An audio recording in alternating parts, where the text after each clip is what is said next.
Hello everyone. आज का जो हमारा टॉपिक है वो है आखेट खाद्य संग्रह से भोजन उत्पादन तक, हिस्ट्री क्लास का सेकंड चैप्टर।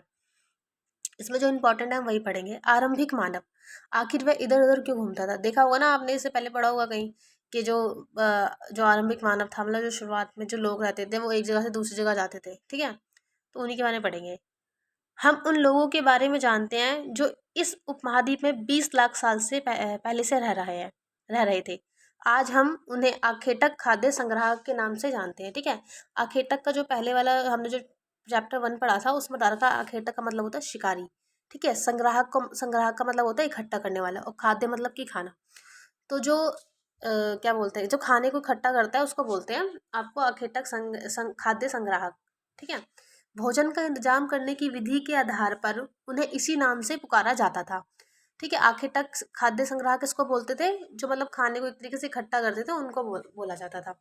आमतौर पर खाने के लिए वे जंगली जानवरों का शिकार करते थे, मछलियों और चिड़िया पकाते थे, फल मूल दाने पौधे पत्तियां अंडे इत्यादि क्या करते खाया करते थे, इकट्ठा किया करते थे। ठीक है, अब बता रखा है कि जो पहले का जो मानव था वो क्या करता था, वो अपना जीवन यापन किस तरीके से करता था, मतलब भोजन का इंतजाम किस तरीके से करता था। पहली बात तो वो जंगलों में रहता था। ठीक है, दूसरी बात क्या, कि वो शिकार करता था, और शिकार मतलब जानवरों का वो शिकार करता था। और अंडे हो गए, अंडे को इकट्ठा करता था, मछलियाँ खाता था। ठीक है, चिड़िया पकड़ते थे, फल में जो जंगल होते हैं उसमें जो फल मूल होते हैं वो खाते थे, दाने खाते थे, पौधे पत्तियाँ, ये सारी चीज़ें वो इकट्ठा भी किया करते थे और वो खाते भी थे। ठीक है, आखेटक खाद्य संग्राहक समुदाय के लोग एक जगह से दूसरी जगह पर घूमते रहते थे। ऐसा करने के कई कारण थे। आप क्वेश्चन मान लो, आपको क्वेश्चन आ सकता है कि ये जो आरंभिक मानव था वो एक जगह से दूसरी जगह क्यों जाता था, उसका पहला उसके कारण बताओ। तो इसके 4 कारण इसमें बता रखे हैं। पहला क्या कारण है कि यह कि अगर वे एक एक ही जगह पर ज़्यादा दिनों तक रहते तो आसपास के पौधों फलों और जानवरों को खाकर समाप्त कर देते, इसलिए और भोजन की तलाश में इन्हें दूसरी जगहों पर जाना पड़ता था। क्या बता रखा है कि मान लो कि एक जगह पे बहुत सारे लोग रह रहे हैं और वो एक मतलब जो जंगल है वहीं से मतलब सारी चीज़ें ले रहे हैं, खा रहे हैं, जानवरों को मार रहे हैं, खा रहे हैं। ठीक है, क्या होगा अब, इससे तो सारी चीज़ें समाप्त हो जाएंगी ना, जानवर भी खत्म हो जाएंगे, और जो फेल जो मतलब जंगल वगैरह में जो पेड़ पौधे हैं वो भी एक तरीके से धीरे धीरे खत्म होते जाएंगे। इसलिए वो लोग क्या करते थे कि थोड़े दिन ही एक जगह पे रुकते थे और फिर वो दूसरी जगह चले जाया करते थे। ठीक है, मतलब जिससे कि उस जगह पे सारी चीज़ें समाप्त ना हो। दूसरा, जानवर अपने शिकार के लिए या फिर हिरण और मवेशी अपना चारा ढूंढने के लिए एक जगह से दूसरी जगह जाया करते थे। इसलिए इन जानवरों का शिकार करने वाले लोग भी इनके पीछे पीछे जाया करते थे। ठीक है, अब इसमें क्या बता रखा है कि जो मान लो कि जो जानवर होते हैं वो क्या करते हैं कि एक जगह से दूसरी जगह जाते हैं। ठीक है, वो भी अपना एक तरीके से चारा ढूंढने के लिए जाते हैं, अपना शिकार ढूंढने के लिए जाते हैं। तो जो लोग हुआ करते थे ना वो भी इनके पीछे पीछे चले जाया करते थे, क्योंकि जानवर था वो एक दूसरे जानवर को खाता था, और जो इंसान थे वो लोग वो जानवरों को खाते थे।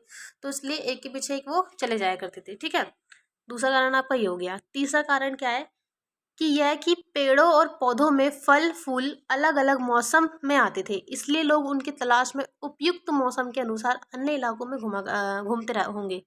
ठीक है, एक तो ये होता है कि मान लो गर्मियों में अलग फल आ रहे हैं, ठीक है, सर्दियों में अलग फल आ रहे हैं, तो एक तो ये भी रीज़न हो सकता है कि भाई अलग अलग जगहों पे लोग जाते थे। चौथा क्या कारण है कि पानी के बिना किसी भी प्राणी या पेड़ पौधे का जीवित रहना संभव नहीं होता, और पानी झीलों झरनों तथा नदियों में ही मिलता है। यद्यपि कई नदियों और झीलों का पानी कभी नहीं सूखता। कुछ झीलों और नदियों में पानी बारिश के बाद ही मिल पाता है। इसलिए ऐसी झीलों नदियों किनारे बसे लोगों को सूखे मौसम में पानी की तलाश के लिए उधर उधर जाना पड़ता है। अब इसमें बता रखा है कि जो पानी होता है वो तो आपको नदियों से मिलता है, झीलों से मिलता है, झरनों से ही मिलता है। ठीक है, तो इसीलिए मतलब कभी कभी ऐसा होता था, मान लो कि कभी कभी नदी सूख गई, ठीक है, या फिर मतलब कुछ पानी होता था जो बारिश से ही मिल पाता है। तो इस कारण से भी लोग एक ऐसी जगह पर रहना पसंद करते थे जहाँ पे मतलब एक अच्छी मात्रा में पानी हो। ठीक है, मौसम के अनुसार वो चले जाया करते थे पानी की तलाश में। अब इसका नेक्स्ट टॉपिक है कि आरंभिक मानव के बारे में जानकारी कैसे मिलती है, कि मतलब जो शुरुआत का जो मानव था ना, एकदम जो शुरुआत में आया था उसके बारे में हमें जानकारी कैसे मिलती है कि हाँ भाई हमसे पहले भी लोग रहते थे। ठीक है, जो सबसे पहले मानव था वो आया था। पुरातात्विदों को कुछ ऐसी वस्तुएं मिली हैं। अब सबसे पहले जो हमारा फर्स्ट चैप्टर था उसमें हम पढ़ा था हम पुरातात्विद और इतिहासकार। तो पुरातात्विद मतलब होता है कि जो लोग एक तरीके से मान लो वस्तुओं की खोज करते हैं, जैसे कि मान लो शिलालेखों की खोज कर रहे हैं। शिलालेख का क्या मतलब होता है? शिलालेख हो गए, अभिलेख हो गए। तो इनका क्या मतलब होता है? अभिलेख और शिलालेख का, कि जो पत्थरों पे जो चीजें लिखी होती है ना, उनको बोलते हैं आपके अभिलेख। ठीक है। वहीं कोई बर्तन हो गए, मतलब इन सारी जो चीजों का अध्ययन कर रहा है ना, इनके बारे में जो वो एक तरीके से पता लगा रहा है, इसको बोलते हैं पुरातात्विक। और वहीं जो इतिहासकार होते हैं उनको बोलते हैं, वो हर चीज का पता लगाते हैं। मतलब एक मान लो एक छोटे से क्यू से लेके हर चीज ढूंढते हैं। मतलब वो इन सारी चीजों को तो अध्ययन करते ही हैं, साथ में पूरी हिस्ट्री निकाल देते हैं। तो ये डिफरेंस होता है पुरातात्विदों में और इतिहासकार में। ठीक है। पुरातात्विदों को कुछ ऐसी वस्तुएं मिली जिनका निर्माण और उपयोग आखेटक खाद्य संग्राहक किया करते थे। ठीक है। यह संभव है कि लोगों ने अपना काम के लिए पत्थरों, लकड़ियों और हड्डियों के औजार बनाए हों। इसलिए इनमें से पत्थरों के औजार आज भी बचे हैं। अब इसमें ये बता रखा है कि जो आखेटक संग्राहक थे, अब भाई वो जो शिकार करते थे वो कैसे शिकार करेंगे? ये तो नहीं है कि वो खुद ही जा रहे हैं, खुद ही जानवरों को मार रहे हैं। कुछ तो उन्होंने कोई औजार बनाया होगा। ठीक है। तो क्या सबसे पहले उन्होंने मान लो कोई पत्थर, वो जो पुरातात्विक थे उनको क्या मिला? उनको पत्थर मिले हैं।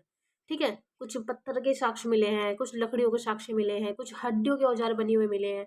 तो इसमें ये बता रखा है कि जो पहले के जो मानव था, आरंभिक जो मानव था, उन्होंने जो औजार बनाए थे ना, जैसे कि मान लो पत्थर का कोई औजार बनाया था, लकड़ी का कोई औजार बनाया था, तो वो भी मिले हैं। तो वो आज कुछ औजार ऐसे हैं जो बचे हुए हैं, तो उससे भी हमें पता चलता है कि हाँ भाई आरंभिक मतलब ऐसा कुछ मानव भी हुआ होगा। तो इसके बारे में ना आप एक नेशनल म्यूजियम है जोरबाग, नियरेस्ट मेट्रो स्टेशन उसका जोरबाग है, वहाँ पे जाना आप। और मतलब बहुत सारी चीज़ देख सकते हो, वहाँ पे सारी चीज़ें रखी हुई हैं। ठीक है। इनमें से कुछ औजारों का उपयोग फल फूल काटने, हड्डियां और मांस काटने तथा पेड़ों की छाल और जानवरों की खाल उतारने के लिए किया जाता था।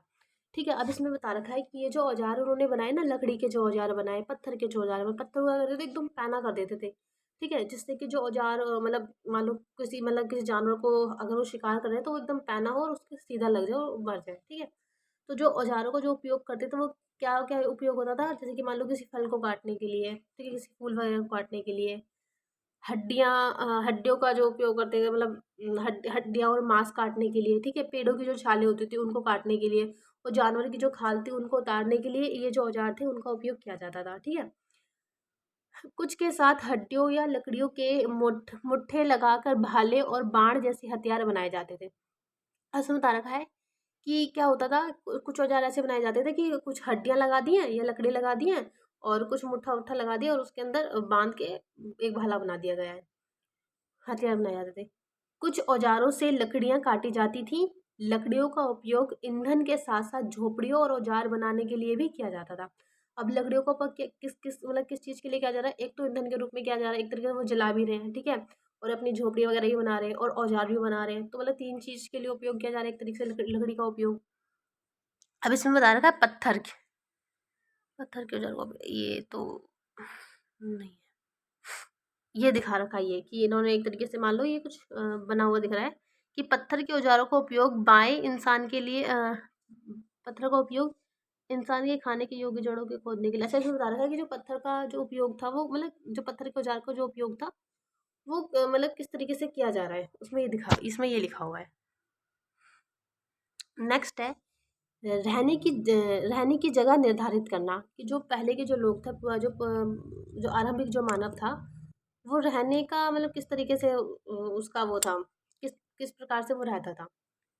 लाल त्रिकोण वाले स्थान वे पुरा स्थल हैं जहां पर आखेटक खाद्य संग्राहकों के होने के प्रमाण मिलते हैं।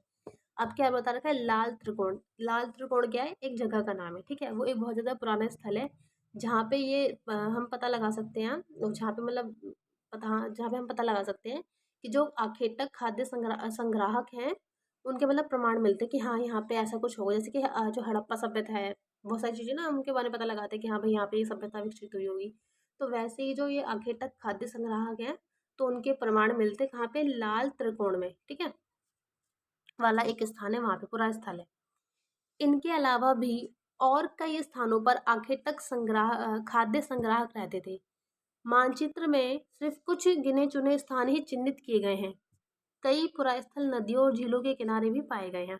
ठीक है। अभी जो आपके आखेटक खाद्य संग्राहक हैं उनके मतलब मानचित्र में कुछ ऐसी जगह बता रखी हैं, कुछ ऐसी जगह इंगित क्या बोलते हैं इंगित कर रखी है, जहाँ चिन्हित कर रखी है जहाँ पे ये लोग रहा करते थे। अच्छा, ऐसे बहुत स्थान थे जहाँ पे मतलब ज़्यादातर जो लोग थे वो नदियों के किनारे ही बसते थे, क्योंकि पानी की व्यवस्था होती है वहाँ पे, इसलिए।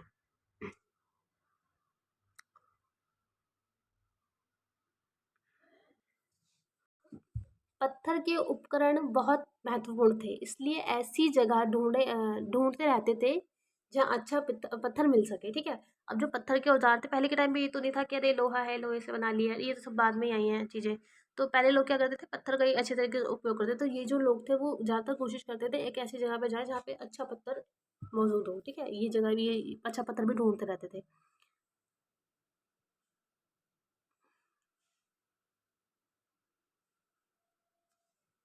अब इसमें बता रखा है पूरा स्थल का मतलब। जो एनसीईआरटी है उसकी एक ही अच्छी बात लगती है मुझे, जिसमें मतलब जो वर्ड मीनिंग दे रखी होती है, ठीक है।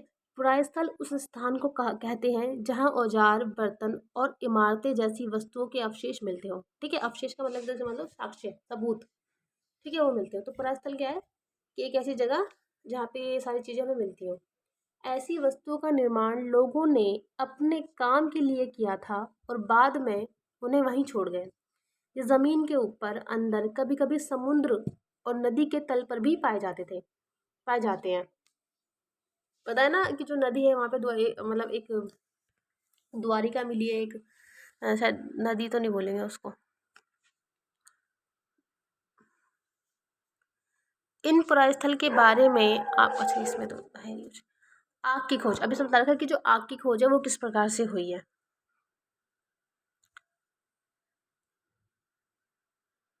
मानचित्र 2 में कुरनूल गुफा ढूंढे, ठीक है। मानचित्र 2 इधर होगा आपका मानचित्र।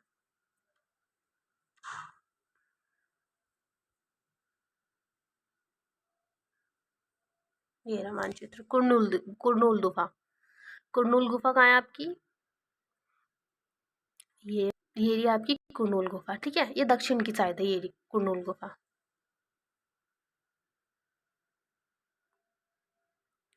यहाँ राख के अवशेष मिले हैं। इसका मतलब यह है कि आरंभिक लोग आग जलाना सीख गए थे। आग का इस्तेमाल कई कार्यों के लिए किया गया होगा, जैसे कि प्रकाश के लिए, मांस भूनने के लिए और खतरनाक जानवरों को दूर भगाने के लिए, ठीक है। अब इसमें बता रखा है कि जो आरंभिक मानव था उसको आग के बारे में पता चल गया था, ठीक है। आग के बारे में वो जानने लग गया था। तो जो आग का, और जलाना भी सीख गया था। तो आग का प्रयोग किस लिए किया जाता होगा, सबसे पहले तो प्रकाश के लिए किया जाता होगा, ठीक है। और जो मांस है उसको भूनने के लिए, और जो थोड़े खतरनाक जानवर होते हैं उनसे मतलब एक उनको दूर भगाने के लिए आग का उपयोग किया जाता होगा। इसको मैं बाद में बढ़ाऊंगी। बदलती जलवायु, लगभग अ, ठीक है, लगभग 12,000 साल पहले दुनिया की जलवायु में बड़े बदलाव आए और गर्मी बढ़ने लगी। इसके परिणाम स्वरूप कई क्षेत्रों में घास वाले मैदान बनने लगे, ठीक है। इससे हिरन, बारहसिंगा, भेड़, बकरी और गाय जैसे उन जानवरों की संख्या बढ़ी जो घास खाकर जिंदा मतलब रह सकते थे, ठीक है। इसमें बता रखा है कि 12,000 साल पहले क्या हुआ कि दुनिया में एक जलवायु, मतलब एक तरीके से मतलब जलवायु परिवर्तन आया, मतलब उसमें बदलाव आए और गर्मी बढ़ने लग गई, ठीक है। अब क्या हुआ कि कई क्षेत्रों में क्या था कि जो घास के मैदान थे वो बनने लग गए। तो अब जो हिरन हो गए, बारहसिंगा हो गया, ठीक है, भेड़, बकरी, गाय जैसे जो जानवर थी उनकी जो संख्या थी वो मतलब बढ़ी गई। और वो जैसे कि आपको पता ही है कि जो बकरियां हैं, भेड़ है, ये जो भेड़ वगैरह होते हैं वो क्या है कि वो मतलब घास वगैरह खा के भी जिंदा रह सकते हैं।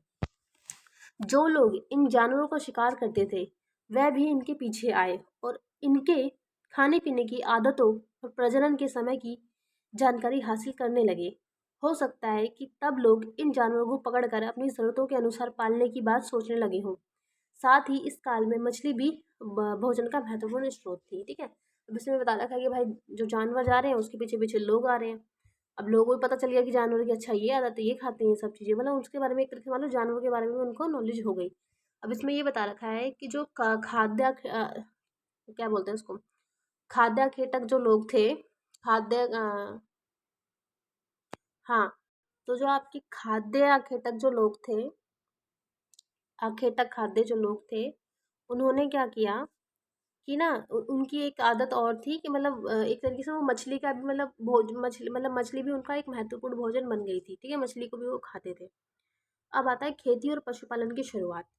इसी दौरान उपमहाद्वीप के भिन्न भिन्न इलाकों में गेहूं, जौ और धान जैसे अनेज अने अनाज प्राकृतिक उत्पाद से प्राकृतिक रूप से उगने लगे, ठीक है। अब जो बता रखा है कि ये जो उपमहाद्वीप वाला एरिया है वहाँ पे क्या हुआ कि कुछ इलाकों में मतलब अलग अलग इलाकों में गेहूं, जौ, धान जैसे जो अनाज हैं वो प्राकृतिक मतलब खुद से उगने लगे, नेचर ने उगा दी एक तरीके से। शायद महिलाएं और पुरुषों और बच्चों ने इन अनाजों को भोजन के लिए बटोरना शुरू कर दिया होगा। अब इसमें बता रखा है कि ये जो चीज़ें उगने लगी तो अब फिर क्या हुआ, जो महिलाएं हो गई, पुरुष हो गए, बच्चे हो गए, उन्होंने क्या किया कि उसको एक तरीके से मान लो खाने के लिए मतलब भोजन के लिए बटोरना शुरू कर दिया होगा, ये सोच रहा है। साथ ही वह यह भी सीखने लगे होंगे कि यह अनाज कहाँ उगते थे और अब और कब पककर तैयार होते थे।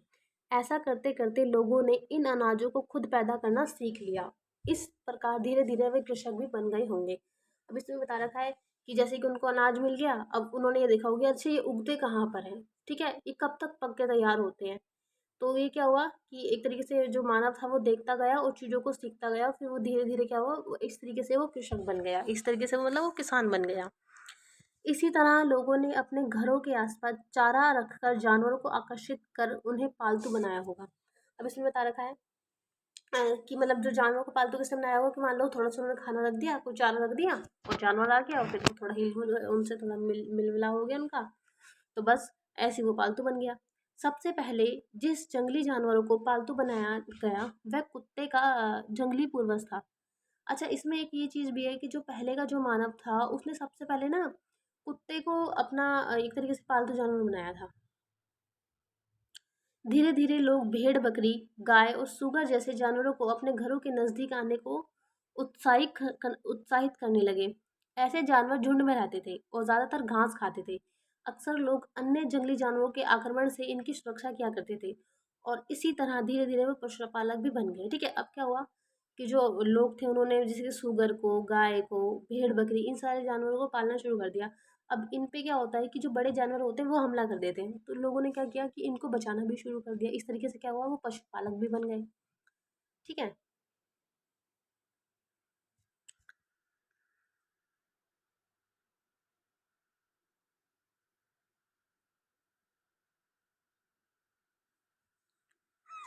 एक नवीन जीवन शैली। तुम किसी पौधे के बीज को बो कर देखो। अच्छा, इसमें इम्पोर्टेंट नहीं है ये। जानवर चलते फिरते खाद्य भंडार। जानवर बच्चे देते थे जिनकी जिसकी उनकी संख्या बढ़ती जिससे उनकी संख्या बढ़ अच्छा इसको कल बताऊंगी।